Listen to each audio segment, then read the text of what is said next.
Weekend at Effy's is back full force, wild style, and with a lot of upset complaints just to start the new year, just to get things rolling. If you've been listening for a while, you're probably not surprised by any of this. If you're a new listener, welcome to the age of GCW champion Effy. Welcome to Truth Bombs. Welcome to focusing on the things that are important.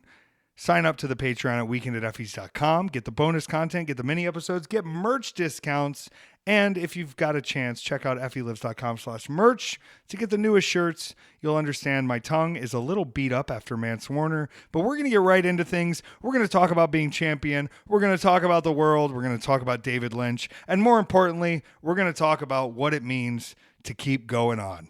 Welcome to Weekend at Effy's. On January 20th, do you know who was inaugurated? It wasn't that fascist loser. It was me. It was the GCW, the gay champion of the world.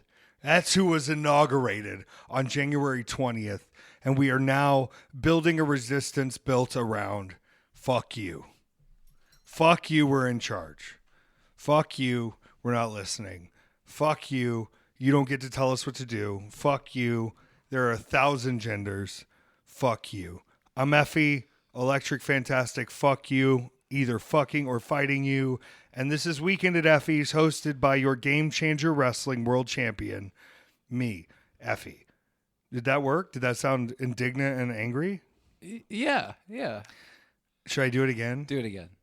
Hey, this is the GCW World Champion, Effy, and if you try to take my rights, you can get fucking punched in the face. How was that? That was great. Hey, this is Effy from Game Changer Wrestling, the current GCW World Champion, who will be defending the title this weekend in France and the UK, and the upcoming weekend twice in Indianapolis. And if you try to get in our way or in the way of my friends, then you're going to get fucked. Not the nice kind. Is this too aggressive to start? I just looked at the chart for this podcast, and it's going to be aggressive regardless. Praise God. Yeah. Praise God that we have aggression left in our souls. You know, it hasn't been the happiest week of being a champion. You know, you'd think after over a year of working this, I hesitate to say story, working this series of trials and tribulations against many challengers and come forths, that it would feel very validating to be the champion of the world. And now I tell you, it will be one of the great lessons I've learned in life as now a 34-year-old. And I hope reflectively back as an older person that this glory is of no glory if you are surrounded by those who are having their glory taken from them. Does that make sense? I moved that back because I thought we have a beautiful, what would you call this tree? A beautiful bonsai tree. Is it? I didn't think it would look this dog shit, Peter. The bonsai tree that was $2 on the internet. I thought it would bring us great joy, and I found out it does not. But Marcel the Shell with shoes on is here with us today, just chilling in the bonsai tree. It doesn't look like a real tree, but sometimes if you do the light open on it, it gives like a little. Does it bring you joy? Look at that! Oh wow! Look at the way the cherries sparkle. I added a little Kabbalah bracelet in the top. We were talking about Kabbalah bracelets last night. I think that's good. I'm not going to hold this belt the whole time. You can call me disrespectful. I'm going to put this. If you're listening on audio, you can't even see me holding the belt. Isn't that funny? Mm-hmm. But now you're also on video going to see me set it at my feet. I'm setting it at my feet. Peter, we're in the dawn of a new day, and I think that we have an option here, which is number one, we continue on a path of pretending the world around us is not starting to collapse at a rapid pace, made worse by humans on a large-scale planet that will not be affected in the long term by anything we do, but we will be affected by what we do to this planet. Because when I get sick and I have a fever, it kills off all of the bacteria. You know what I mean? And I think we are seeing ourselves as something more important than we are, which is a bacterial infection on a life-bearing rock. And guess what? If you are infecting worse than the rest of us, the ones that have learned to live with the earth as much as possible and try our best, then you must be stopped for our world to continue. I feel like that's where I stand on it. I don't have a focus here. We're going to talk about the weekend. We're going to talk about what's coming next. And while I'm in a dick-ass mood, before we get to questions, I'm going to say this again. And clearly, a lot of you that are wrestlers are lying when you say you listen to my podcast all the time. Because this will be the third time I've said it. Yes, I'm running Effy's Big Gay Brunch in Vegas. Yes, it's going to be the largest Big Gay Brunch we've ever run. No, I'm not giving you the first chance you've ever had. There are people who've been busting their ass all year, who've been getting in carloads, who've been making reputations and names for themselves, and I will be looking to them. And as now a champion, the responsibility is to make the scene progress forward. But there does seem a lot of the handout crowd that just expects to be a part of everything. I want to be clear with you. It's a wrestling show. It's beautiful. It's going to be magical. There's going to be a lot of new faces, a lot of people included, and a lot of fun matches. I am not going to go out of my way this year to be doing discovering that I haven't already done over the course of the year, where I have fought and found and seen and shared shows and locker rooms with a lot of the people that I will be including. And to you, I say, if you are not satisfied, do it yourself. That's what I have to say. Is that rude, Peter? It is. It's absolutely rude. It sounds very rude. But I have to also lay claim. You are choosing to be in an industry that is entertainment. We are not a necessary industry to anything. You can say that we need entertainment in hard times, and we do. But if you are not putting in the work elsewhere, this is not your time to get in front of me. I'll see you in Vegas, right?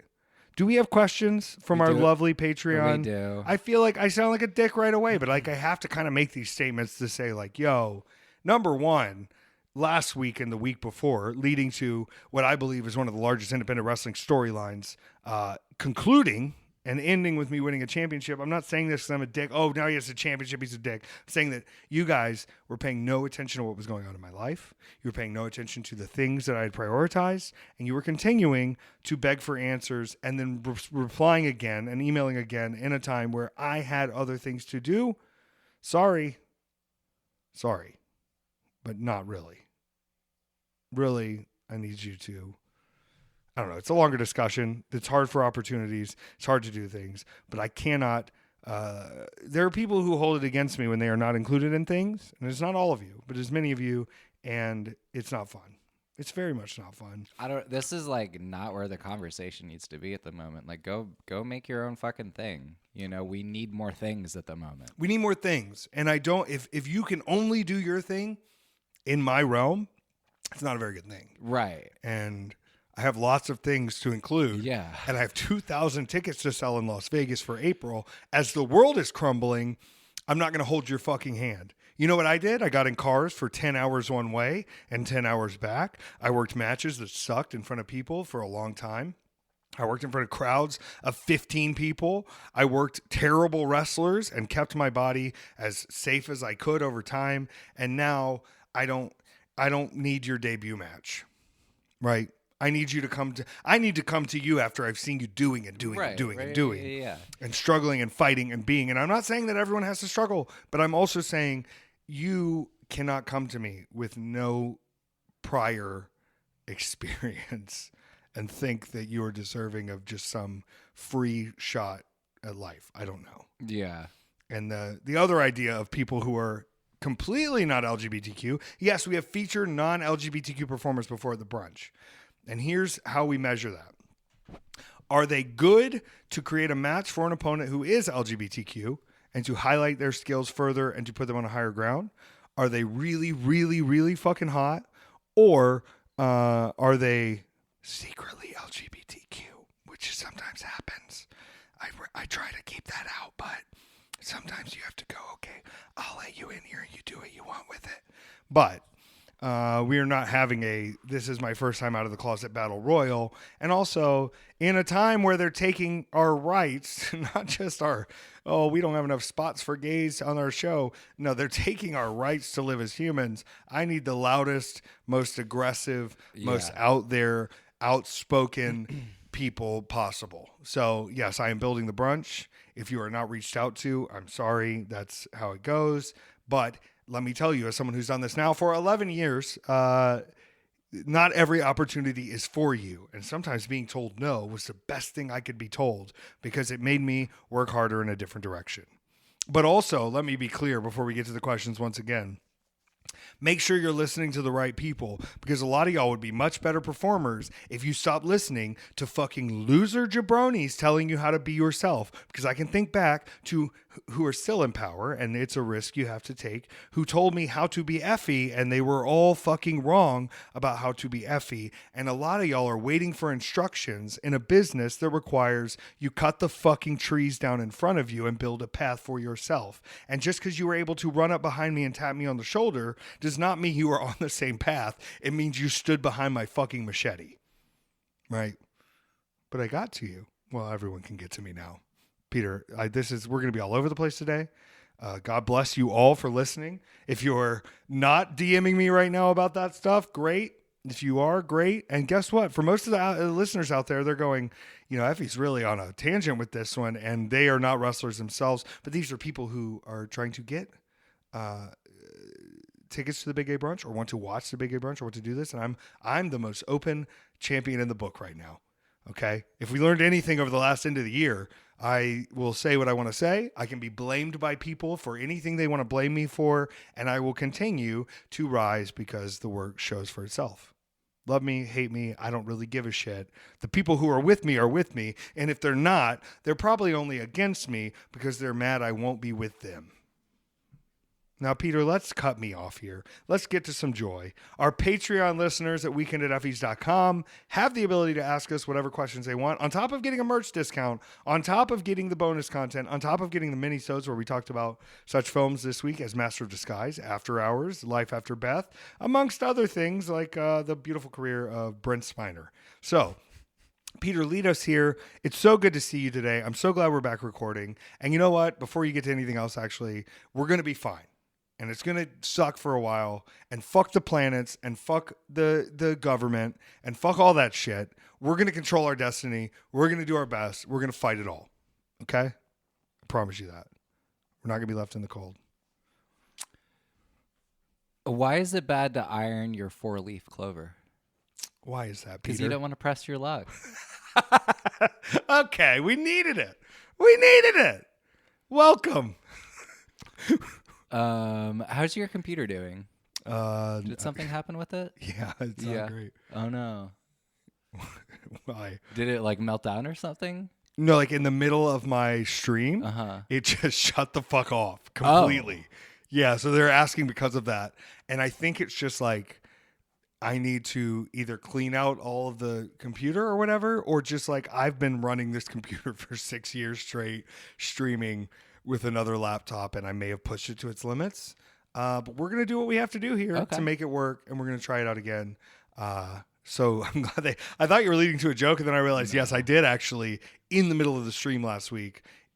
We had 30 minutes to go, and the whole thing just shit out.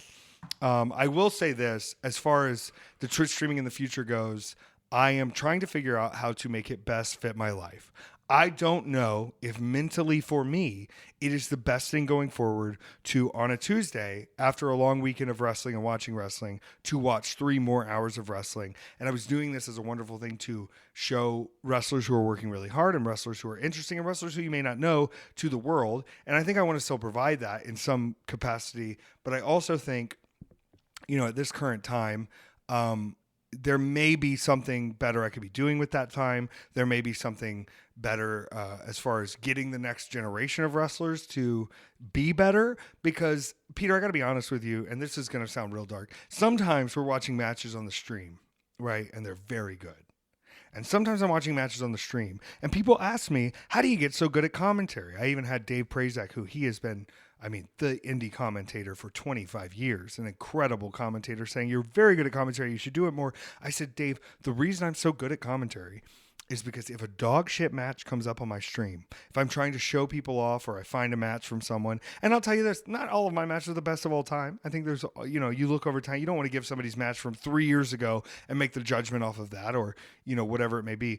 But I think I need to start finding a way to do more digital seminars and more student coaching, not only to benefit myself because I have these skills and people would pay for these skills and it would be great for them to learn from me.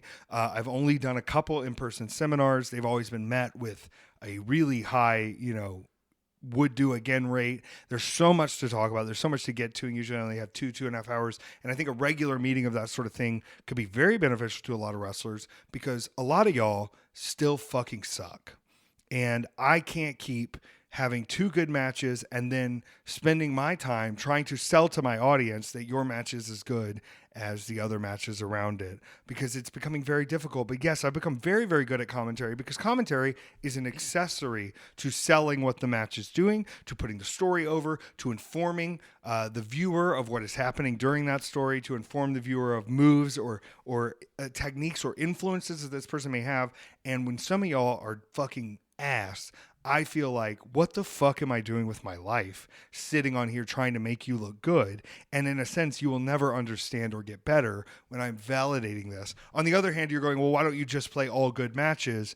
It is very difficult to put together 3 hours of matches every week, to put together 3 hours of independent matches that are available and accessible to us each week, that are all good, especially when I'm trying to highlight other people. But yes, some of y'all have to get better, and maybe this is a way where I can reignite my love for the rest of professional wrestling, because some nights it's very hard.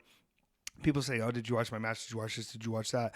I am not ignoring your match. I'm not running away from your match, but I'm at a place where I'm just going to piss myself off if I keep watching more wrestling. I think about how many hours of wrestling I've watched in my life. I love wrestling. I would like it to stay that way. Sometimes I end those streams and I do not love wrestling. And I don't want to feel that way. I don't want to lie to my audience. I don't want to do that. I still think I will be streaming wrestling. I still think I will be using Twitch. I also think I'm going to be alternating some of that time with trying to make sure some of y'all don't fucking suck anymore. And I cannot teach you in the ring over the internet. I can't do that. But what I can do is help you understand where I am coming from, help you understand highlighting the things you are good at, helping you understand not being every other performer, because there are certain performers you can't do what they can do. It doesn't make you less of a good performer, but it does mean that you are trying to bark up the wrong tree based on your skill set. So I would like to teach more people that. I would like to use the life left in my computer for some of that. And it's also very hard because I left Friday.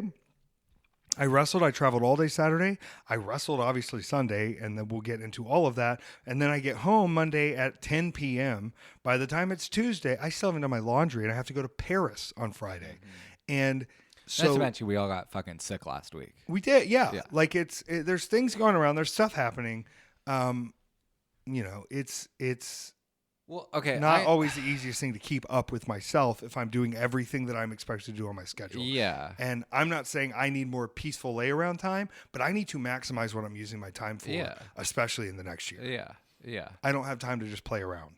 Well, I mean, like the other thing too, and not to sound like a total Capricorn about this, but it's you are essentially giving, like with Big Gay Brunch, you're essentially saying, okay, here's a fish that I caught for you, and then with this other thing, you're essentially saying, let me teach you how to catch these fish. Right. To where I would be far more interested in the idea of an Effy seminar that it does not matter where I am to be a part of it, to get some goodness that direction, instead of just like a one-off, like maybe this will be the thing. You're like, again, it's what we keep going back to, is like, what a thing to hitch all of your faith and hope in, that I catch enough fish for everyone. Yeah, exactly. And that you're allowed to come have instead bites of like, fish. hey, maybe I can figure this out for myself, and then, maybe bring something to the table. Let me show you how I did it. Put a pole on a string and fucking wait all day in the sun. Hey, Effy, I figured out some other ways that you can catch fish that maybe you haven't thought of based off of what I learned from you.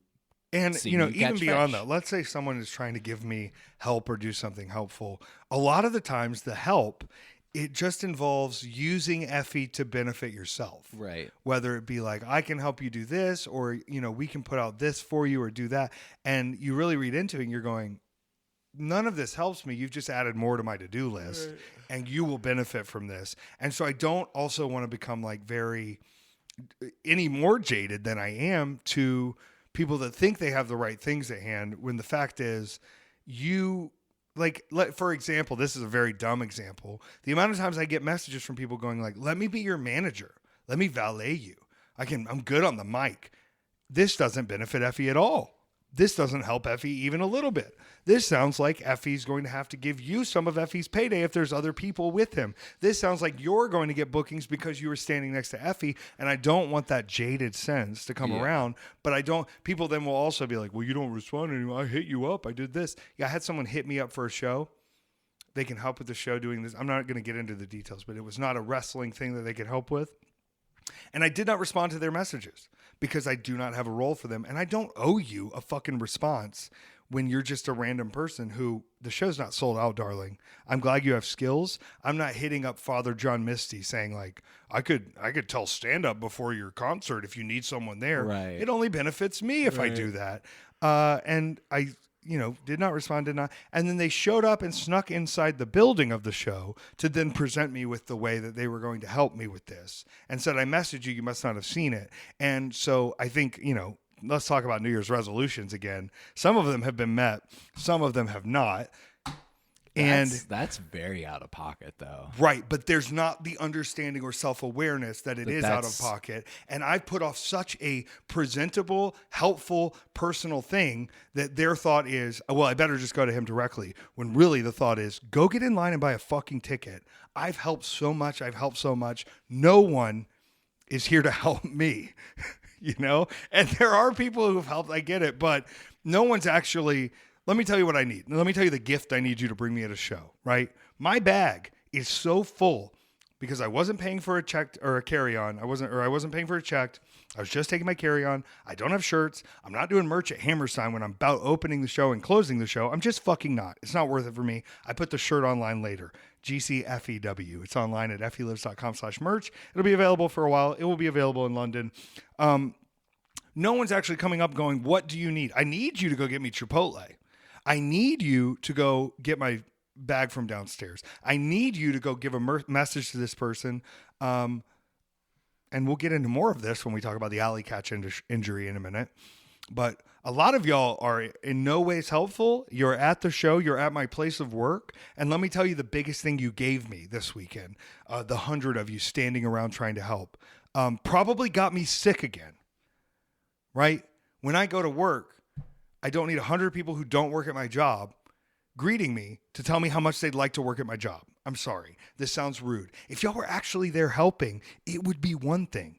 But you are not helping. You are standing around. And then when something very serious happens, when someone is injured, a life-altering injury, and I still have to go be in the main event in a sense after having my brain destroyed, y'all are asking me, what's going on? How's she doing? What's happening? And I'm going, there's 100 people in this building who have nothing to do. And I know that I'm close with this person. But if anything, you should say, this is probably not easy for him too. Who are these 100 people? Who are these 100 people? They're just fucking random indie wannabes that I don't even know if they're wrestlers showing up, standing around, and getting in the way. And Brett has too much to do to be on top of picking who to kick out and who to keep in. And they just know they can probably sneak in and stand around. And it's not my fucking job to kick you out. But I shouldn't have to shake 100 hands to get to my locker room. Do they not have security here? The security doesn't know who's who. We're getting into a real deep part of this, which is nobody really knows what's going on. Yeah, we do. We have lanyards. And then they can just go grab them out of the box if they want. It's very confusing. It's not worth fighting on the day of because it's done. Yeah. Also, like, walking in, I don't know who all's on the show and who's not. I don't know who all's there and who's not. I do know we saw tickets for sale a few weeks ago, and y'all snuck your asses in when you should be not there or buying a ticket. And once again, like, I'm sitting here going, oh, you really sound like a heel now. But, like, from a human perspective, what the fuck are y'all doing here?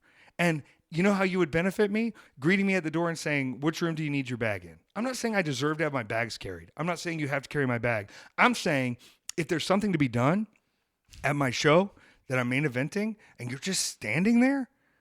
Yeah. What the fuck? Yeah. I don't know. I get a little itchy with this, just like coming from the system of like assisting within photography and video and film shit. If I'm not doing all those things that you talk about wanting to be done already, then I don't have a fucking job at that point. Right. But this is the thing too. Like, they're not being paid for this. I get it. But also, y'all just showed up. But also, like, if no you one wanna, asked you if to you be wanna, there. if you want to get paid for something, maybe you do something. Right. And I'm a little angrier about it and more upset because I've had to travel the world. What a blessing, right? But I've had to travel the world, continuously have my head busted in, have staples in my head, be lit on fire, have my hair ripped out, have all these matches, have who knows what kind of concussions. I don't give a shit though. To make it to this room to have this night, and y'all just walk the fuck in? Excuse me, who the fuck do you think you are? Yeah. Let me be clear. If you have that level of personal belief that you should be somewhere, wow, the delusion is extremely high, but also we don't need you in wrestling. Guess what? You know what Effy's thinking about? Not just Effy's match. I want the whole show to be good, right? Because you're not going to sit through 12 bad matches to see one good Effy match if you're just an Effy fan. And people out there are probably going, I don't care. The thing is, some of y'all have to be a little more self-reflective. And if you've been doing this 5, 8, 10 years, and you're not good at it, and no one is booking you to do it, and you are not on these shows or included, there's a fucking reason, and there's 100 other things you can do in life. But guess what? It's not my job on that day to go around and check everybody's name badges. It's not. But everybody is just trying to, I don't know. It's very frustrating, Peter. And I don't, like I said, part of this is my fucking fault, right? Like, I've been very inclusive of bringing as many people into wrestling and giving them the platform that they need. I'm also going to be the one to say, some of y'all don't need to be here. And that's not a personal attack on anyone, but this is a very weird, strange carnival entertainment business. And it's just going to keep beating your ass if you don't ever find a way to have it benefit you in some way. It owes you nothing. We owe you nothing. I can continue, but I'm not going to give so much of myself that I don't have anything left to benefit others who haven't put in the same work that I did up front. So I've got to do my work and your work is how it feels. And it's very pointed and yelly and mean and terrible, but like, what the fuck, you know? I've already got to deal with idiot fucking Trumper fans of wrestling being shitbirds all the time. I can't have them being against me and you fake being with me so you can get something, you greedy fucks. I can't fix everyone's problems. I got problems of my own, man. Either way, I hope you try hard enough to get on my radar. I hope you secure bookings at a place to get over. There's an entire, almost 3 years of podcasts now. You could figure out what Effy likes as far as like food and, you know, you could bring that to there's all kinds of research that you could do if you really wanted to be helpful with it. But also, let's be completely honest. The best gift you can give me is space or money. Yeah, okay. I'm a literal nomad traveling. I mean, I have a house here, but it's like, I'm not in a luxury suite. I'm sharing a room if you don't have a place. I'm not traveling luxury first class. I'm in basic economy, and it's fine. I'm not complaining about these things, but for y'all to think I'm just walking around with all the gifts in my pocket, this is a constant business of what have you given me now? And I have been giving you now for 10 years, and I've remained on top for a very long time. And I'm telling you, the way to the top is not because I bothered someone in their DMs 100 times and not because I sent them 100 matches to watch. The way is to show up and go, what can I do to help? Yeah. Right? Watch Effy at a show. He's figuring everything out. I'm figuring out rides at the end of the night. You know what I mean? Like, you have to be on top of everything to be in this position. It is not glamorous, except for the time that you're in the ring. And a lot of y'all need to be told, this ain't where your skills are going to be blessed. Go do something.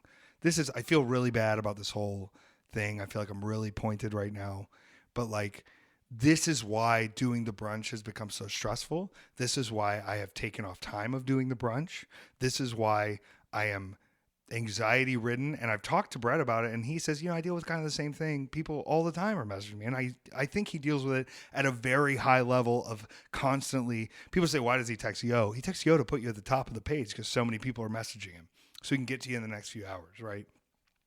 But I said, Brett, the difference is these people are deciding whether they are valid as this person they have become, as the person they have realized over, I'm sure, much difficulty to publicly be themselves. These people are working in an industry that has not been kind to them. And so when I see people trying to be a part of it, it is very hard for me to want to turn them away. But I have to be objective and go, this is not worth you mentally breaking down because you feel like you've left people in the cold. I don't like leaving people out. I don't like doing that. But I have to be honest and go like, what does the audience need? Is a show with 30 matches and 300 people on it going to benefit anyone? It's certainly not going to benefit me. The audience is going to be worn out. A lot of y'all aren't good enough to be in the ring yet. And I have to, really objectively measure this out and go, maybe some of this isn't for you, and that's okay. That's okay. And if you hate me for it, then fine. That's fine. I have to live with that. But I have a responsibility to myself to keep my mental health in a place where I'm able to do what I do. And I have to responsibility to the paying audience to give them the best show possible and not just a show where I go, look, I included everyone. Yeah. Right. Yeah. We got off on a tangent there, but I think it's necessary. Yeah. That's how I feel at the current moment. And I can't, with this podcast being out as often as it is, I'm sitting here in a moment of what should be glory, and the messages I'm opening, at least some of the polite ones start with congrats on winning the belt. And then about an hour later, it's here's my stuff. I'm going to be around, or can I get to Las Vegas, or can I do this? And you're going, oh, nobody gives a fuck that I actually won the belt. This is just a conversation starter so you can get what you think you want. I don't book GCW. I will never book GCW. I am not the way to contact Brett. I have figured out how to communicate with Brett, and I have figured out how to communicate in a way that gives the GCW audience what they want. And there's a lot on GCW to give them what they want. But no, I'm not talking to Brett for you. I'm not doing favors. I am going to be the champion. I'm going to worry about Effy, and I'm going to put on a great show in Las Vegas. There's the positive version of it. Any other questions, Peter? Yeah. Fuck. After a long wrestling weekend, how do you like to recover? By yelling at Peter. I feel like I walk in here sometimes and I just overwhelm you with just like, ugh. But by the time I get here, after I landed Monday night at 8:30 and we sat on the runway for an hour. And then I waited 30 minutes to get my bag. And then I took the train and then had a whole kerfluffle about getting picked up at the train station where I was just standing out in the cold for a while. No one's fault. And then I finally get back home after just the day of days. And I need to just go like, this is what's been on my mind as I've been sitting in solitary silence in a travel, situation for the past 12 hours. That's what calms me down after a long wrestling weekend. Should I take Epsom salt baths? Maybe, but I got a shower and it doesn't get that hot. So I'm doing my best. I think your shower gets hotter than mine. Oh, really? This morning was a nightmare. Oh. Got up to shower and I went in the bathroom and it was cold. And I said, all right, well, let's start the water. And then it got just slightly warm. And I was like, maybe it'll warm up. No. And I just got in the lukewarm water in the cold and just shivered my ass through it. You can use my shower. I know, but you know how I am, Peter. Yeah. This is going right back to I don't ask for help when I should. It's fine. I had already figured it. It's okay. Luckily, I get hotel showers sometimes that are very hot. This weekend, I had a hotel shower and I was like, this is very hot. I really like this. All right, I'm going to take another shower then. But yeah, it's there's not. Sometimes I just need to sit. Sometimes I just need to be in silence. Sometimes I just need to look at memes. It is, explaining to AJ too, it's very hard for me to want to, I don't know if we were talking this morning and it was very serious, but I think, we find ourselves in a similar boat of when your energy is socially given out to the work you do. And I've chosen this, and I know that this is what I've got. It is very hard to want to come home after shaking 2,000 hands over the weekend and then go out and make new friends. I am going to have to see a therapist eventually one day about the fact that I have taken my loquacious social ability and monetized it, and that has become my job. I uttered the phrase to someone, well, I don't hang out with anyone in Atlanta because I hang out with my cool friends when I'm at my job and they pay me to do that. It's very hard for me to want to go out and hang out with you. It's a fucked up sentiment. It's a fucked up statement, but I am having to learn, what are the benefits to me socializing outside of myself in the very short time that I have to reset my life, to do what I need to do, to clean my laundry, to repack my bags, to try to stream, to try to, handle sales, to try to handle backlog, and yes, there's someone whose order was 2 or 3 weeks behind. and I'd been meaning to get it out. And they're emailing me 3 times this week, and I'm going, yeah, I need to send this. And I did, and I handled it right there. But I'm going, I have to figure out, like, how can I be the main event of the pay-per-view and also doing my own merch? And if I come home and I'm too tired or too beat up or can't talk or my mouth hurts, I'm still having to do the backlog of what my job is, which is the administrative side of being Effy. And I'm not expecting any, like I'm not looking for sympathies here. And there's no excuse. Like, put the order out, you fucking idiot. But like, it is becoming a little hard to balance, and it's this sort of like, I'm finding a new balance that's going to work for me, and I don't have to continue. If this ball is too much to juggle, like, move it to 3 balls and find 3 very strong balls. You don't owe anyone else the trick of juggling extra. You know how to juggle. You could juggle that many if you wanted. Why are you killing yourself juggling when half the shit isn't yours? Or, as I put it this week, this is real dark.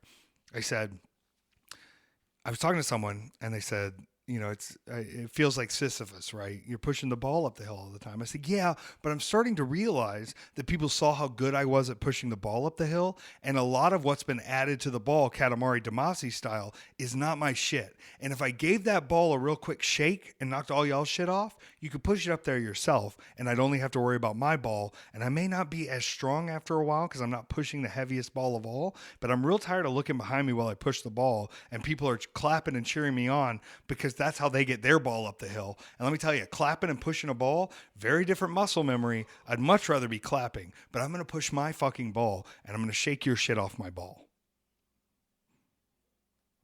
Sisyphus ain't pushing everybody's ball. That ain't happening anymore. Shout out to my mom. I love her.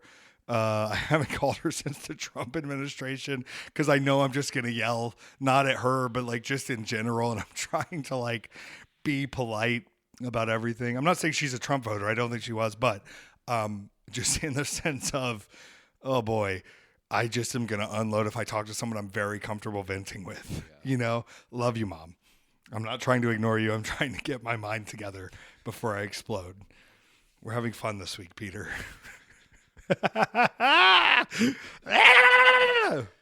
Okay, this is from, that last one is from Anthony. Thank you, Anthony. This is from Clissy. Since pro wrestlers are like practically parasocial relationship royalty, who is y'all's favorite parasocial relationship that y'all have? I love the Timmy Chalamet talk a few episodes ago. I had a moment today where I realized Harry Styles had extra nipples, and I felt very out of the loop. Because I feel like I've looked at enough shirtless pictures of Harry Styles to pick this up, but maybe I've never zoomed in, and I think the tattoos have done a number of distracting me. But, you know, this is Harry's house, okay? And I want to know what I need to know about Harry Styles, and I'm very sorry about the One Direction trauma and tragedy, but Harry is still number one, and I will always be parasocial to Harry Styles. Yeah, shout out Timothy Chalamet, who just keeps making me more parasocial. I don't know. I think they're fun. I definitely have a parasocial Father John Misty relationship for sure. And I feel like sometimes when he's speaking, we're speaking about the same things. Mm-hmm. There's one where there's a lyric that he talks about in Leaving LA, which is a whole song about just like, fuck all this fake Hollywood bullshit, about a guy who says, you know, I never do this. I never ask for pictures, but it's my birthday. Like, can we get a picture? And Father John Misty is obviously annoyed by this in some aspects, but then he's like, why the fuck am I complaining? If I just take the picture, this whole thing that's making me uncomfortable ends. But then he makes himself even madder by going, why do I owe anyone a picture? But then he calms back down and he's sort of like, but also like people wanting a picture with me is a pretty special thing. And so I sort of feel that like continual back and forth in my head of like, sometimes I don't want to be public persona Effy. And sometimes I go, you stupid loser, just shut up. And people want to take pictures and be near you. Yeah. And they want to shake your hand and congratulate you. But then I was leaving the Hammerstein Ballroom at fucking 2 a.m. because I can't get out of there quicker. And I still got 100 people I've never seen in my life who are still in the building somehow congratulating me for winning this belt when I'm just trying to get to the exit. And I go, you're being a dick. Shake their hands. They're congratulating you on a very cool thing.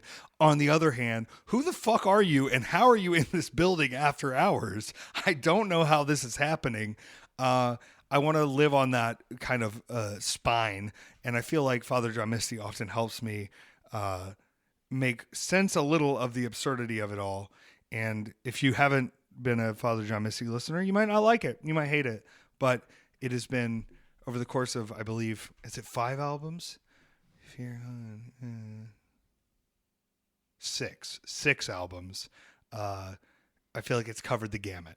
And if this is it for Father John Misty, then let it be it. I'll say this right now. I don't know if I'm going to be able to go to the next Father John Misty concert. I don't know. And you know what? I'm okay with it. Because right now, I'm focused on Taylor. I'm focused on Effy. I'm focused on us in this house. And if I peel back on a few of the accessory events that make me feel good and human, then I will learn in other ways to be good and human, and I will not feel bad about it. I will miss the opportunity, but I have been there before. It's not like I've never seen it or done it, and I can support from a distance. It's like when people say, oh, I can't make it to the show this time. It's okay. Live your life. It's fine. It's going to be fine. I don't think there's anything wrong with parasocial relationships. I think there is something wrong with not recognizing, what it is. I had someone come to the table the other day, and this is not a thank you, Clissy, for the question. And you've always been so wonderful and respectful and kind and sweet and understanding. And they sat there and talked to me about being Effy for 20 minutes. And then when I asked them if they wanted anything, they said, well, I don't have any money. Well, I had a full line behind me waiting to come up to the table, and I just want to go, what the fuck is wrong with you? Do you think this was just story time over here? Do you think it's 12:30 at night and I'm standing at my table in front of this stuff just to hear about myself? I've heard it. I know about myself. I'm me. I was there. I lived it. I did the thing. I was the verb you're describing from another time. I don't need to hear it again. I want you to feel comfortable coming up. I want you to come say hey, but I also want you to have some self-awareness outside of the parasocial to go, I'm going to let you get back to the thing you were doing. That is so much more impactful and so much more meaningful to go. He's not just out here to be like, it's like when you go to Universal Studios and the Transformers are out there, their whole job is to just talk with you guys. They're not selling Megatron merch. Like that's their job there. This is a different job, right? I'm not coming to the table just because I need to hear how good I am again. It's lovely to do that. But if it came with a 20, my God, wouldn't that be something else? Wouldn't that be a great compliment? Also, people asking me for advice at shows too. I love it. I probably have a wealth of knowledge. I need $20, man. Like I can't keep giving out free info. That's why we're going to do these online classes. I obviously am going to cover some stuff I covered in the seminars. I want it to be ever expanding and kind of maneuver itself into open questions and getting to things I may not have brought up myself. But I also think like if I don't start valuing the information that has paid me full time for over 5 years to be a performer, to be an entertainer, if I don't value that information as financially valuable, then I'm an idiot. And giving that out for free doesn't benefit anyone. I mean, listen, if I paid somebody for a psychic reading, I would take that much more seriously than if someone just came up to me and said, do you want a psychic reading? I don't know if I trust that psychic reading. I think that you take in more valuable information when you are having to put something forward to get it. And I think that that's what I'm getting at. Yeah. And it's a great way to change the parasocial dynamic of me between wrestlers.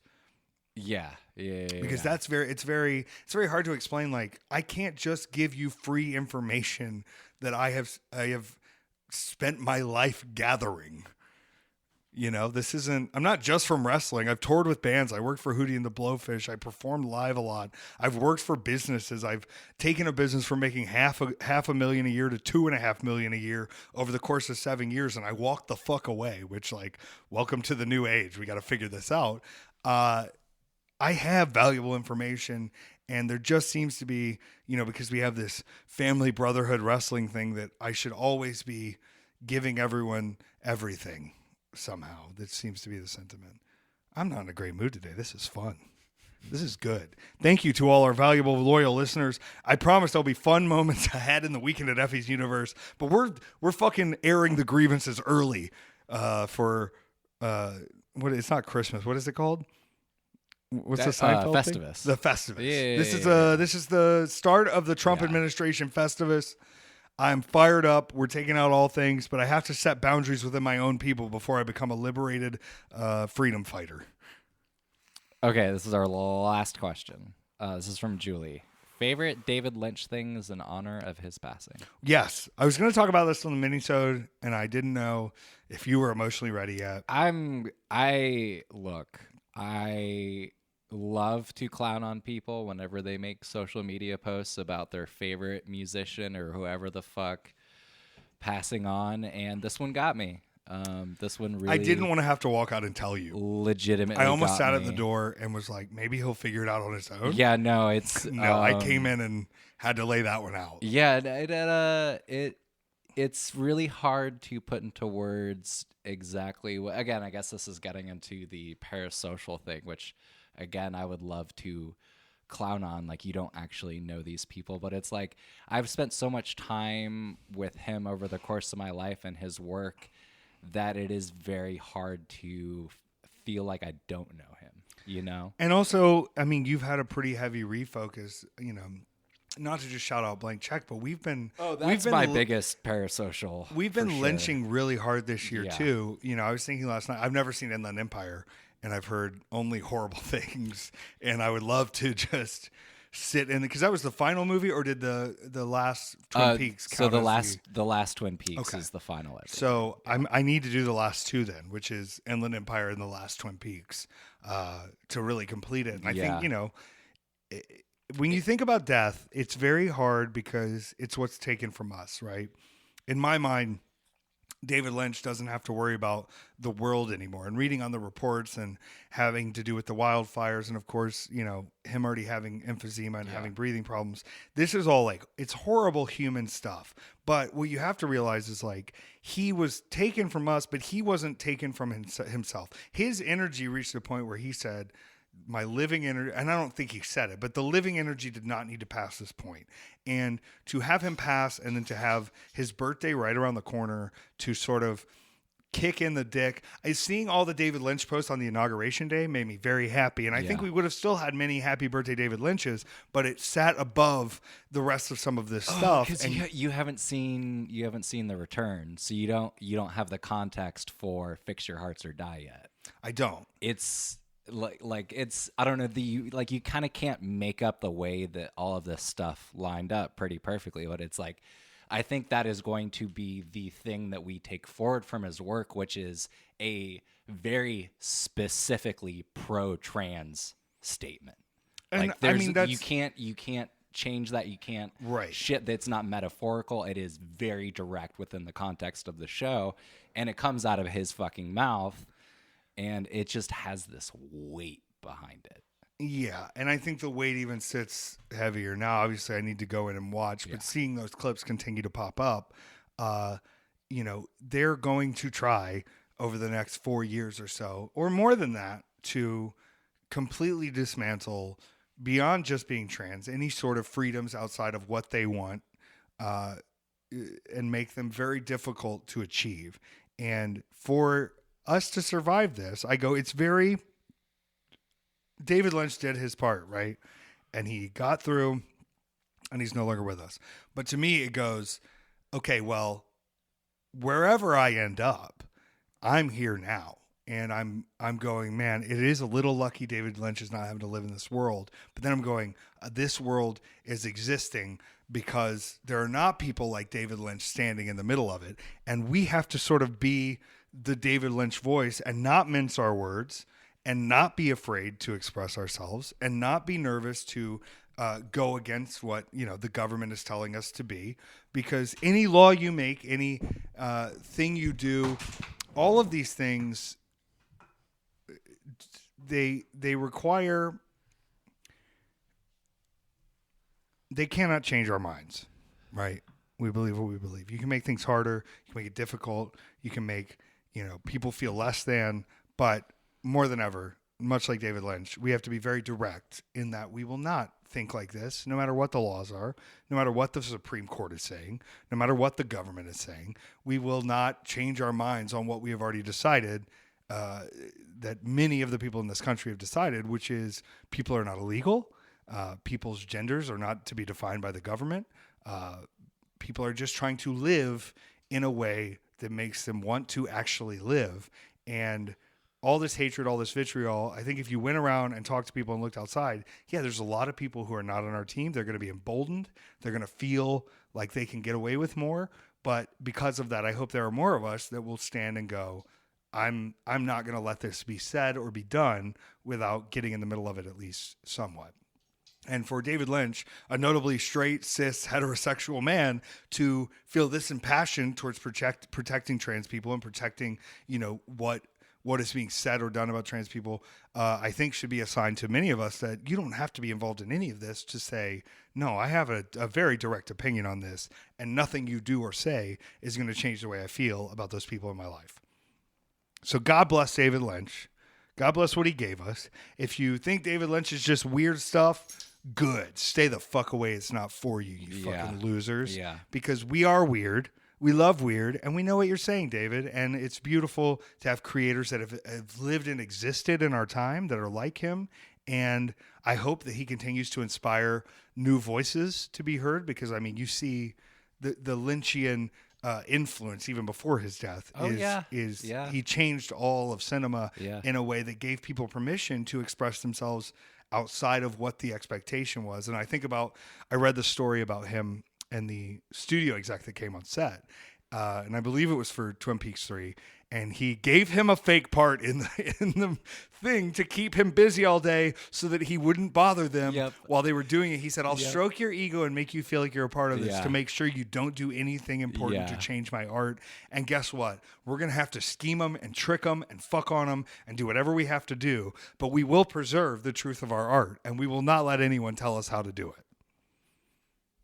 That's it. God. Yeah. My relationship with him has changed so much just over this like adult rewatch. It's his filmography is sad. It's not weird. I think that's the biggest kind of change for me. I think it's opaque.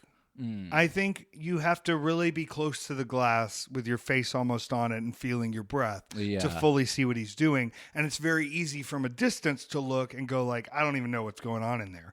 Well, it's because you haven't stuck your head in there and actually looked. And so it's very easy in clips or in small things to make these guesses, but sometimes art should be thought upon. And I don't think you always should have the most direct line to exactly what's happening. In a movie. I mean, which, it's like he refused to explain anything, which I thought was right. Do you want to expand on that? No.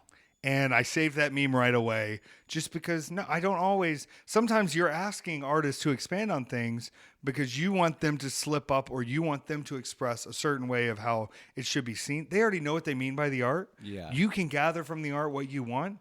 And there are plenty of ways to do that, and lots of comprehension, which is something that's going to be lost to us soon, is necessary to understand things. And feeling that your art needs to be explained to the lowest common denominator is a way to kill your art, and I think he understood that. If you don't understand my art, you never deserve to.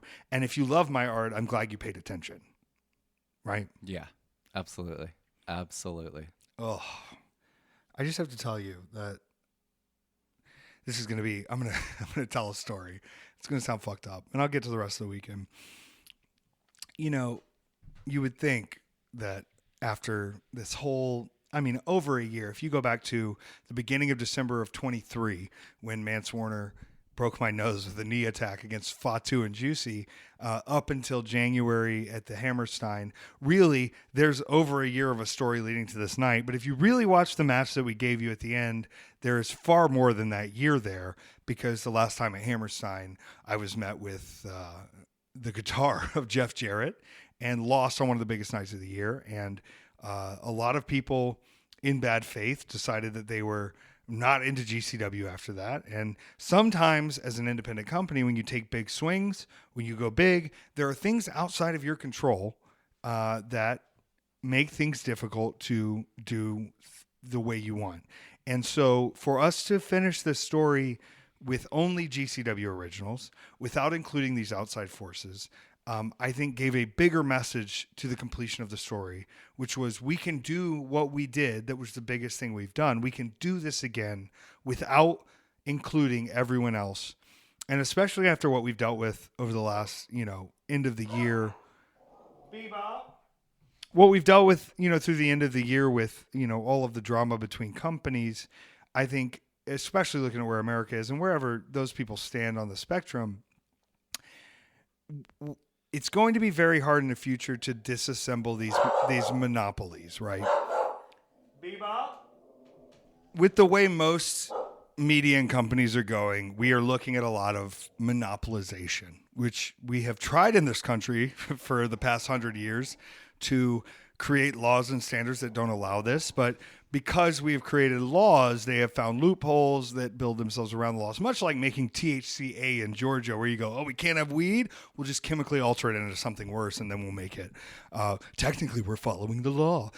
With this and looking at kind of the largest of the companies in professional wrestling, to exist independently and to still try to include these other wrestlers who are involved in other companies and try to include them in a way that is beneficial to us, it is very difficult now. And I want to find a way, especially holding the GCW championship. I don't want to cause more drama. I don't want to call more people out. I want to theoretically remove us from feeling like there is a need to compromise or to include any of these other companies in what we're doing. I believe in what we're doing at GCW. I also believe that there are a lot of people who would love to come to GCW they're on contracts. They're doing stuff. This guy, hold on. Bebop, do you need to go in the room? Bebop's actually trying to keep me from getting in trouble here, from saying too much. The bigger point is this.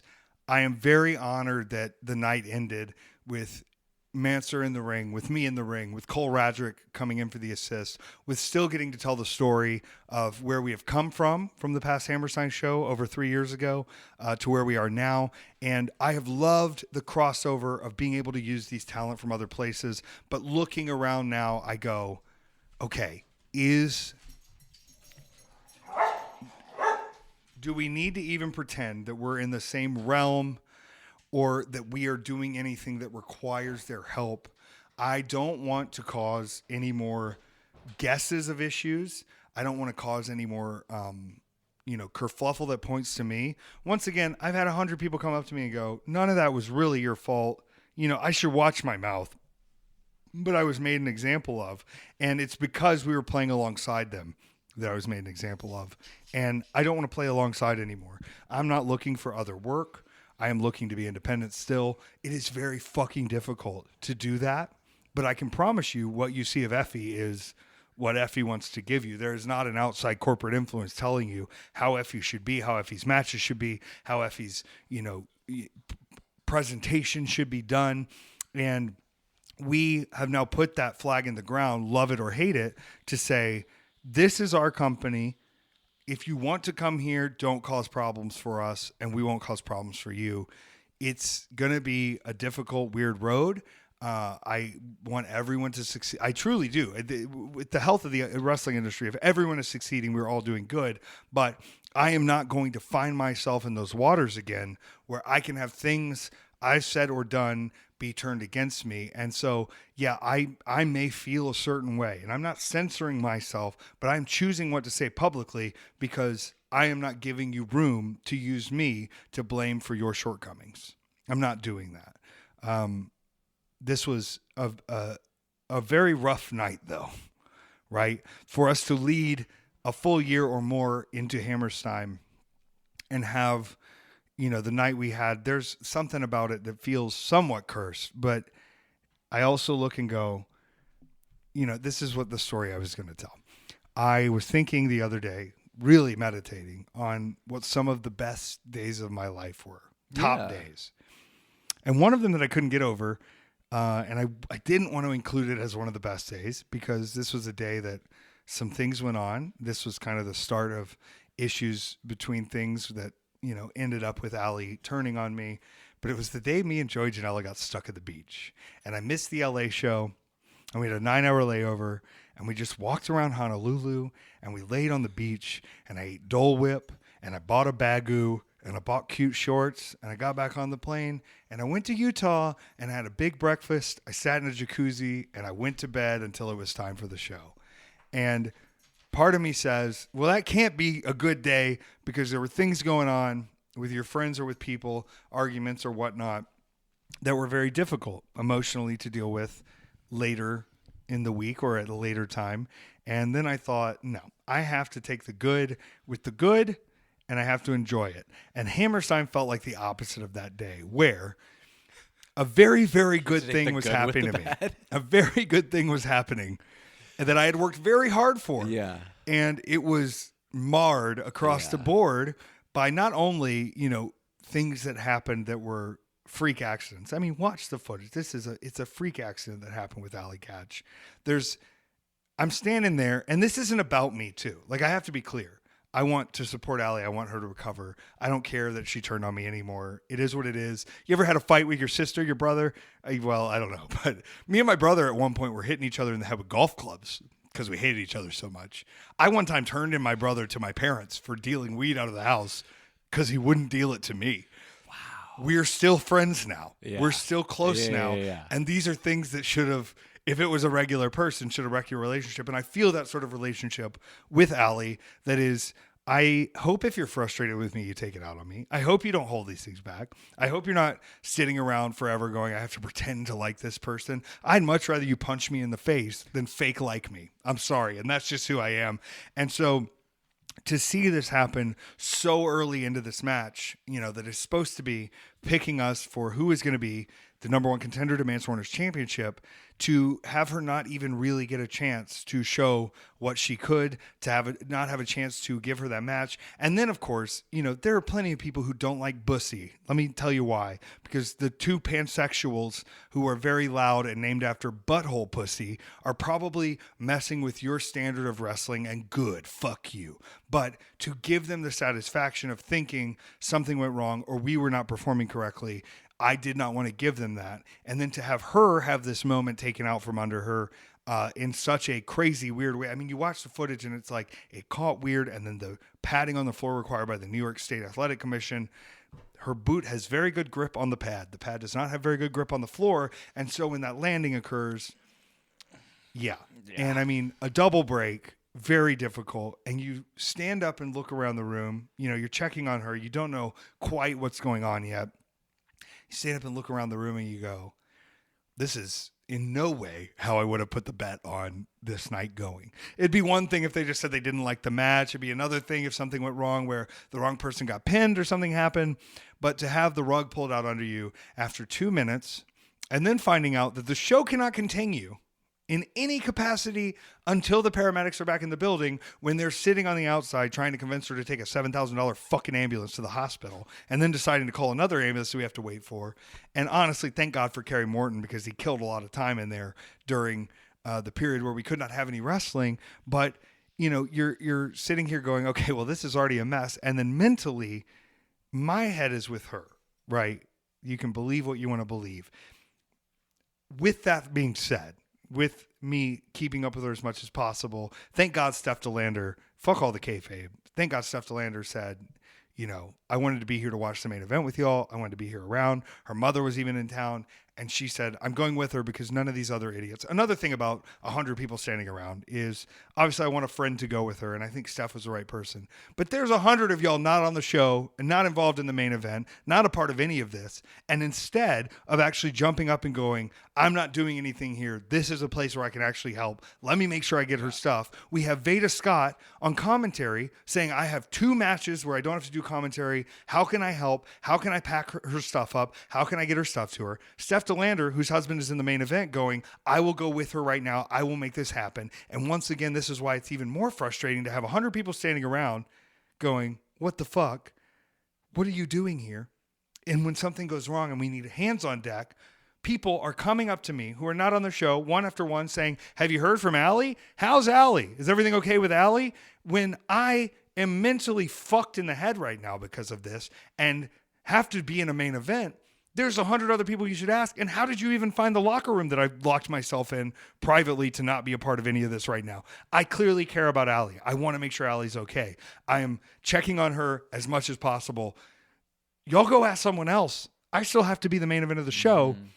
Y'all are so going over time. Y'all are so wasting time. And y'all are also standing around with your fucking dicks in your hands going, how is she? Well, I don't know. Maybe if you would have gone and helped or done anything this whole day, except for post pictures like, can't believe I made it to Hammerstein. You fucking loser. Do something. So, you know, not only am I walking into the building, and I think this is hard when the first 4 people that walk up to you in the building are telling you to do stuff for them. I need you to film this with me. I need you to do this with me. I need you to do this with me. It's part of the job. I get it. But then to have the distraction all day of needing to greet everyone. Someone probably got me even sicker because I feel like shit. And then this happens, and now I have to go main event, and we don't even go on till 12:20 at night because nobody knows how to cut 2 minutes from their fucking match. It's fine. We got through the show, but I'm going to tell you, the crowd at the end of the night, after all of this, after seeing someone get a horrific injury, after all these matches, you know, happening, no, not everyone was still there by the time I won the belt.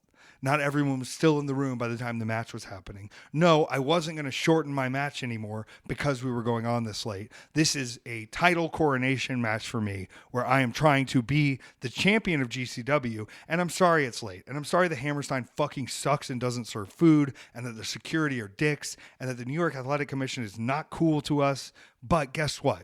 I'm going to do the thing now. I have in many occasions cut my time for other people, in many occasions made adjustments to make the show work, and in this moment, no, I was not going to do that any further, and I was not going to let anybody keep bothering me and talking to me. But yeah, I did get right to the match in the ring. So as I'm sitting there celebrating, and you know, you feel tears well up, and it's not from being proud to be a champion. I was very proud to hold that championship. I'm very proud to hold that championship, but sort of all day, and you're finally in the ring, and you're going,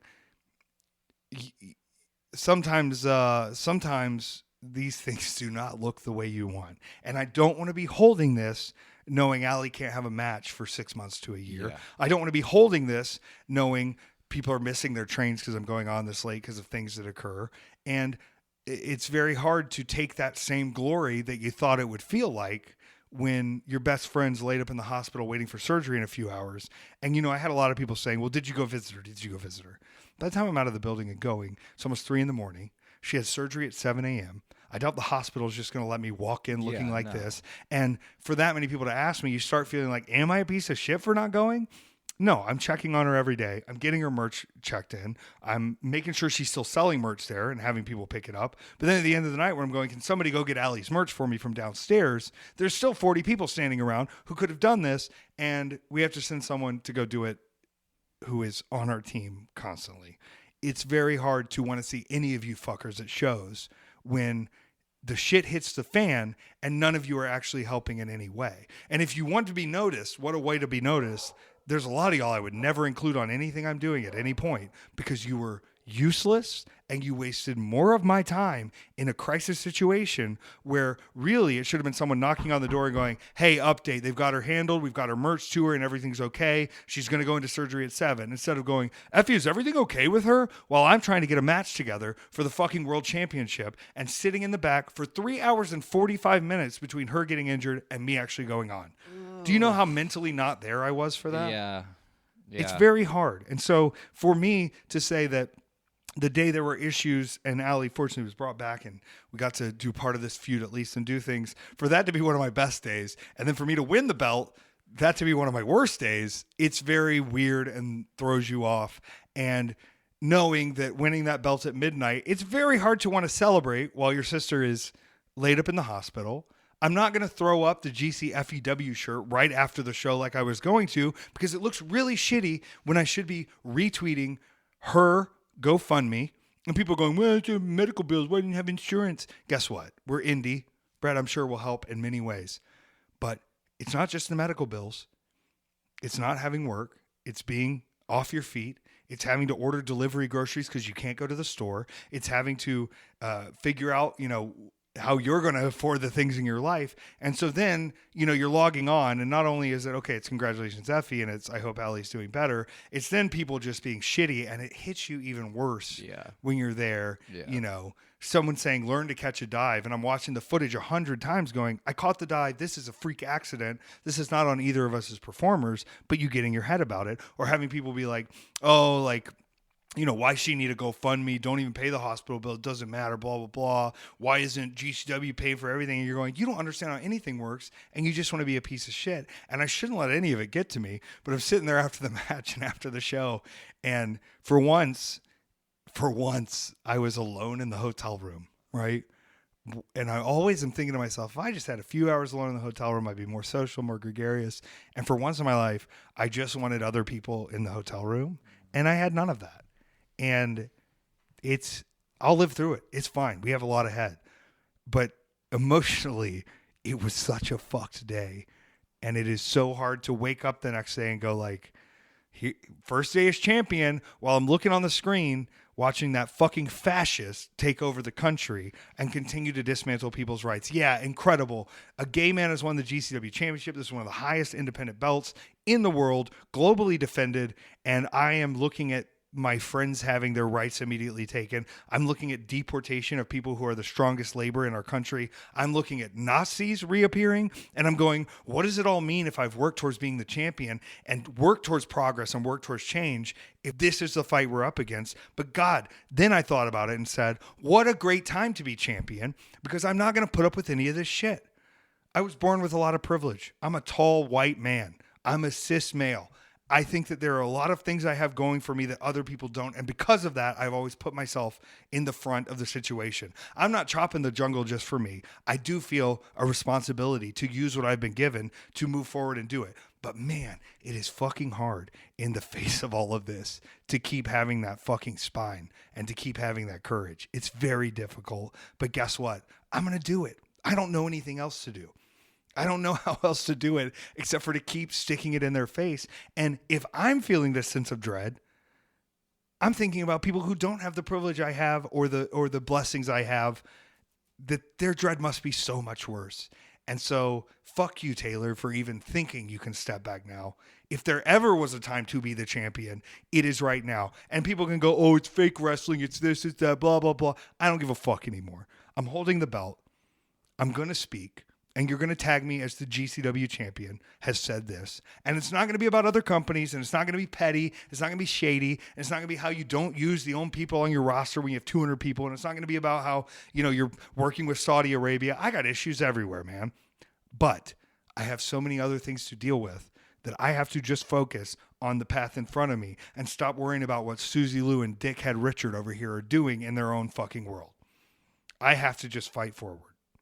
So, yeah, it sucked to win the championship Sunday, but it is a blessing to know that I can have the conversation with myself to get to this point and at least have a badge on my chest here that says, I know what the fuck I'm doing here, and I am not to be fucked with, and I am at the top of this company, and it is recognized as a part of me going forward. So, what do we do? Now, on the bright side of things, I do want to say this. Friday, I took another booking with AIW. And I love going to AIW. I've had some of my silliest, most fun matches there. I've had some really intense matches there. Absolutely intense wrestling, AIW. They had us in a former bowling alley Friday. And I was getting to wrestle one of my favorite people in the world, which is Marion Fontaine. And if you're not familiar with Marion Fontaine, he also runs Old Wrestling, where one of my ancestors... Effy Davidson. Effy Davidson, who is a leather daddy biker, performs from my past. And I've always had so much fun at those shows, but we have never physically had a match. And this was a bowling alley turned into a music venue with a Weezer cover band playing next door that you could hear, with 500 people loaded in there. And we had the silliest, most fun match of our life. And I usually say the first match with someone, I don't even think about it, which, like in indies, most of my matches with people are first matches with people. There's not a lot of times I'm getting repeat visitors. At one point in the year, I was like, yeah, he's killing me, but let me just keep wrestling Mance. I know what he's going to do. This is a case of the first match being exactly what it should be, where we are both very competent in the skills of pro wrestling, but we are both so fun and charismatic that we were just playing off each other at some points. And like, you know, you talk about getting in the cut when you talk about being a musician or maybe being a singer. And I think of it musically about like when you see somebody really just get in the cut. But to do it in wrestling, it's harder because there's always someone else involved. And usually there's a third involved because you have your referee there too. And referee Jake Clemens, formerly of WWE, an incredible referee. And at one point, Marion did a move and I kicked out so late. Like 1, 2, like the latest you can kick out. And he pulled me aside backstage and he goes, "You got me." He goes, "I've been doing this a long time. You got me." And I went, "On what?" And he goes, "That 2 count. I was 100% sure you were not kicking out of that. I was so close." And I said, "The fact that you can still get got by me is fucking fantastic because you've seen it all at every level." And then to have an opponent like that in Marion Fontaine who just knows how to go with the flow. You know, the issue in wrestling is it takes you a very long time to get to the point where you're not thinking ahead all the time, where like, you know where you're going, you'll get there. But if it takes a little longer to get there, it's okay. If the crowd changes their mind, it's okay. If things work out and you want to do them again, it's okay. And to have that in the cut with a wrestler and a referee in the ring, it felt like wrestling should feel. And I actually had a really self-checking, poignant conversation with Alec Price that night. And I'm not going to get into the details of it. But he said something to me that was very cutting, and it hurt when he said it, and he was not attempting to, but it also let me know that like there are things that are shortcomings for me, not in performing the moves, but in being Effy, shortcuts I've taken for myself to make a lot of this easier that aren't necessary anymore. And whether I see it or not, there's certain crutches that are very easy to include in your time traveling the world and being a fucking rock star. And to hear kind of his words, like it almost fucked me up right then and there, but I think I needed to hear it. And thank you to Alec Price. And congratulations to the Garbage Daddies, who are now the GCW Tag Team Champions. And I have Cole Radrick, who really came with the assist, you know, pulling the guitar from Mance Warner so that I could use it, and not cashing in his ring to he could have easily won the belt right there. He had a guitar in his hand and a ring where he could cash it in. And I think looking at the egotistical nature of what wrestling is, to look up at someone who could have just changed their whole career right there, a double champion in a night, to have them have my back and choose to assist me. I think that's the story we've been telling all along, which is you can greedily fight your way to the top, but having people in your corner who you have helped and who have helped you, not turning away in the end when everybody's kind of turned their back on you. Not everybody. I mean, Dark Sheik, still incredible. Manders, he's going to be in Europe for 3 months. And I said, there's never been a better time to be in Europe for 3 months, dude. He goes, I know, I feel bad leaving you here. And I was like, this is the way it is. I got to be here. It really meant the world. And I think, especially with the way that day went, I needed more than anything to not have another friend turn on me. So that was rewarding and beautiful and awesome. But yeah, check your homies right to their face is what I'll say. And that's what Alec Price did, and I needed it. And we've always been very honest with each other and very truthful. And he's younger than me, but I think growing up south side of Boston, you mature a lot quicker. And so, yeah, he might be 23, 24, and I might be a decade his senior, but I assure you there are still things I can learn from him and things we can learn from each other. And I'm forever grateful for that kind of conversation we had. Which was a compliment, but boy, hit right to the core. Hit right to the fucking core. I don't know what else I have to say today. I've had an emotionally exhaustive week. I'm sure we all have had an emotionally exhaustive week. My advice, and this is very, very good advice. You can do it with a pillow or without a pillow, but I need you to fucking scream. I need you to stick your face in the pillow and scream if you're not allowed to be loud. I need you to walk outside and just scream into the air and not think about consequence and not think about anything else. I need you to scream. It's why I always said wrestling was good, especially post-COVID, of just we have been trapped and we have, been locked away and we have not had the chance to express, loud, virulent emotion And sometimes all that anxiety welling up, you have to get that energy out to get to the core of what needs to be done next. And it's okay to just go fucking scream. Don't scare people with it. Don't scream at people. You see this a lot of times. This is the whole Karen phenomenon of, oh, they're going crazy in the store. Guess what? I'm not excusing any of it, but I'm saying that if they would have screamed somewhere else, they probably wouldn't have needed to scream there. And sometimes when we scream, it's the giant mix in of a lot of things, and finally somebody gives a little hole in the teapot for you to let that steam through, and it sounds like a fucking train coming through, but you'll feel a lot better than if you don't scream it out then. We should watch movies tonight. Yeah. It's been a wild year, and it's only January. Buckle up. I don't think it's going to get easier for a while, and I don't care that it is. And I know I've said a lot of things here, but I still do believe in you, but I want you to do better for yourself. And I want you to not rely on others to get your point across. And I'm not saying I haven't had the help along the way, but sometimes I just need to see that you buckle your boots up and get it done. You know, we're all going to get it done. And if you get tired, stand behind me. And if I get tired, I may have to do the same. But we will survive.